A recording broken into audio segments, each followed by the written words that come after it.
Hello दोस्तों, आज की कहानी है दिल की उलझन। माँ का फ़ोन रखते ही ऋषि ने सोचा, माँ भी कितनी अजीब होती है ना। जब मेरे खाने पीने की बात करती है तो उसकी नज़र में मैं छोटा बच्चा बन जाता हूँ, और जैसे ही शादी की बात चलती है तो मैं 29 बरस में ही मेरी उम्र बहुत बड़ी हो जाती है। कितनी बार कह चुका हूँ, 27 वर्ष के हो गए हो, कब शादी करोगे, समय निकला जा रहा है। उसके चेहरे पर एक फीकी सी मुस्कान तैर गई। मुस्काना भी कैसे सकता है इस अस्पताल के कमरे में जहाँ चारवीं बिस्तर पर दवा के नशे में बेसुध पड़ी हुई है। जाने कितने सवाल ऋषि के दिमाग में आ रहे हैं। क्या इसी दिन के लिए उसने चारवीं से प्रेम किया था? उसके प्रेम में, उसकी भावनाओं में कोई बदलाव नहीं आया था। फिर क्यों चारवीं को ऐसा लगने लगा? क्यों यहाँ तक हालत पहुँच गई कि डिप्रेशन के कारण अस्पताल में एडमिट हो गई?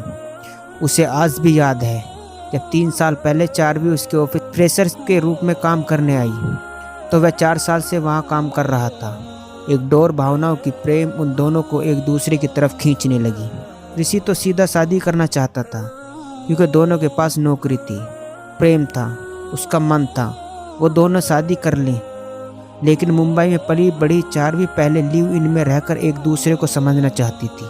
उसकी जिद थी कि पहले वह लिव इन में रहेगी। ऋषि घर वालों से छुपकर लिव इन में रहने लगा, सिर्फ चारवीं की जिद की वजह से। लेकिन क्या मिला उसको? इन सबसे 1 साल में ही ब्रेकअप हो गया, और आज चारवीं इस स्थिति में डिप्रेशन के बाद हॉस्पिटल में एडमिट है। अगर ब्रेकअप से इतना ही दुख मिलना है और अलग होने से चारवीं, तो फिर अलग होना ही क्यों है? क्यों नहीं एक दूसरे के साथ सामंजस्य बिठाकर रहना है?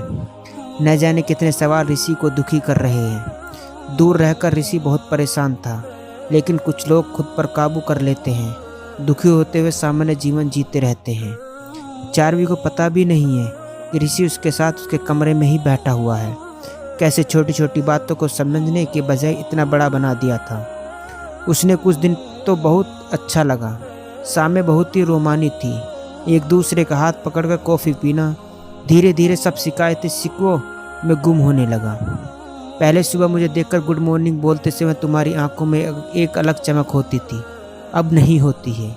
पहले तुम ऑफिस में काम करते वक्त मौका ढूंढते थे मेरा हाथ पकड़ने का, अब ऐसा नहीं करते हो। पहले तुम मेरे लिए सरप्राइज में गिफ्ट लाते थे, अब नहीं लाते हो। न जाने कितने सवाल, पहले ऐसे, पहले वैसे, अब नहीं है ऐसा। ऋषि परेशान होने लगता। ऋषि समझाते समझाते थक जाता। पहले हम सिर्फ ऑफिस में ही मिलते थे, तो जब मैं तुम्हें बहुत देर के बाद देखता था तो तुम्हें ऐसा लगता था कि मेरी आंखों में चमक आ गई है, और काम करने के बीच में चुपचाप मौका तलाशता था कि तुम्हारा हाथ पकड़ सकूं। पर अब हम साथ में रहते हैं, साथ में खाते पीते हैं और सोते हैं। मैं ऑफिस में तुम्हारा हाथ क्यों पकड़ूंगा? हम साथ में ही सारी शॉपिंग करते हैं, एक दूसरे की पसंद की चीज़ें खरीदते हैं, तो खास मौके के अलावा मैं सरप्राइज गिफ्ट कब लाऊं तुम्हारे लिए? अब हमेशा साथ में ही रहते हैं। जीवन की सच्चाई को स्वीकार करना पड़ता है। जीवन फिल्मी नहीं है, फिल्मी तरीके से हीरो हीरोइन के तरीके से नहीं चलता हमारा जीवन। हम साधारण इंसान हैं। वो चारवीं से सिर्फ 2 वर्ष ही बड़ा था, लेकिन चारवीं कभी कभी सोचती कितना अजीब इंसान है, कैसे बुजुर्ग जैसी बातें करता है। कौन समझाए? वह बुजुर्ग नहीं है, बस समझदारी की बातें करता है। ऐसी जीवन में जिया जाता है। न जाने कितनी शाम ऐसी खराब होती गई। शिकवे शिकायतों में वो फिर एक दिन अपना सामान उठाकर अलग रहने चली गई। ब्रेकअप करके सब कुछ खत्म कर दिया उसने। ऋषि चारवीं को रोकना चाहता था, मनाना चाहता था, पर शायद वह भी कहीं ना कहीं थक गया था, इसलिए प्रेम होते हुए रोक नहीं पाया। ऋषि की परवरिश शायद ऐसे परिवार में हुई थी कि वह मानसिक रूप से सशक्त था। चारवीं का दूर जाने का दुख उसे सहन कर लिया, और वो नॉर्मली ज़िंदगी जीता रहा। डिप्रेशन जैसी बीमारी उसके आसपास फटक नहीं पाई। उसे बहुत दुख हो रहा है।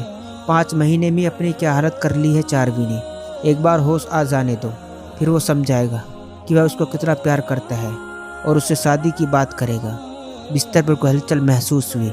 उसने देखा चारवीं को शायद प्यास लगी है। उसे पानी पीना ही कहते हुए चारवीं ने आंखें खोल दी। ऋषि को देखते ही उसकी आंखों में मुस्कान तैर गई। तुम यहाँ कब आए? मैं तो कहीं गया ही नहीं था चारवीं। खैर ये सब छोड़ो, तुम मेरी बात सुनो, ऋषि बोला। उसकी बात को बीच में काटते हुए चारवीं बोली, पहले तुम मेरी बात सुनो ऋषि। आई लव यू। मैं तुम्हारे बिना नहीं रह सकती। I love you too. हम जल्दी शादी कर लें। बोलो क्या कहती हो? बोलते हुए ऋषि ने चारवी को गले लगा लिया। दोस्तों बस इतनी सी थी ये कहानी। दोस्तों कहानी अच्छी लगी हो तो चैनल को सब्सक्राइब करना ना भूलें।